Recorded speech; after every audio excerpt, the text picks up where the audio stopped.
จะยิบแบบนี้พี่น้องเนาะเราจะยิบแบบนี้เรายิบให้มันจำบนหมายนี่แหละค่ะมันอันบ่ถึงน้อยนึงเขากับมีการแก้ไขได้เนาะพี่น้องเนาะมันจะเป็นแบบนี้นะยิบต่อกันแบบนี้พี่น้องเนาะเฮ้ต่อแบบนี้นะยิบมาหดจุดเฮาหมายนี้ฉะนั้นเนาะเฮามาเห็นเบื้องนี้บัดนี้นะที่นี่เฮาเจาะบัดนี้นะเด้พี่น้องเจาะบัดนี้นะมีตัดอันนี้เฮาก็ต้องได้ซื้อโดยเฉพาะเด้พี่น้องโดยเฉพาะเลยได้เจาะแต่มันโดยเฉพาะเลยคันยิบอันตัดอันอื่นแล้วมันไปทางใหม่แล้วนี่เด้เห็นป่ะเฮาก็จะเจาะแบบนี้เจาะอันนี้เนาะพี่น้องเนาะอันนี้เจาะโปโลอันเสื้อสุภาพเด้อเนาะนี่เห็นป่ะเจาะจำเนาะตัวนี้ก็เจาะแบบจำบนเขาย้ำนี่แหละบนเขาย้ำนี่แหละเจาะจำนี่พี่น้องมันจะเป็นแบบนี้ในการที่เราเจาะเนาะ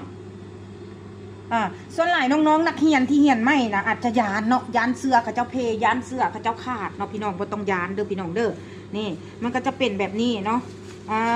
จะเป็นแบบนี้เนาะนี่นะเรามาเจาะแล้วปุ๊บนะเบิ้งให้ดีนะตัวนี้ตัวส้นนี้เป็นทางที่บอลที่ว่าเขาจะปีนลงมาจังสี่เนาะนี่บอลนี้นี่ตัวนี้เขายิบตัวใดก่อนก็ได้ยิบตัวใดก่อนก็ได้เต็งตัวใดก่อนก็ได้เด้อพี่น้องเด้อเต็งตัวใดก่อนก็ได้นี่เบิ้งดีๆเด้อเอามาดีๆตะกล้องนี่เห็นบ่เด้เห็นบ่ป้าโธ่นี่เห็นบ่เขาก็จะจับอยู่บอลนี้เนาะบอลหมายนี่เนาะเขาจะจับให้มันดูตัวนี้เนาะจับเพื่อว่าให้มันเป็นกีบงามๆเนาะพี่น้องเลยเขาก็จะเน้นแบบนี้นี่เน้นแบบที่จับ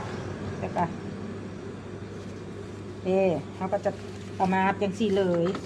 เนาะเอามาแบบนี้เลยพี่น้องเนาะนี่เห็นบอกจับแบบสี่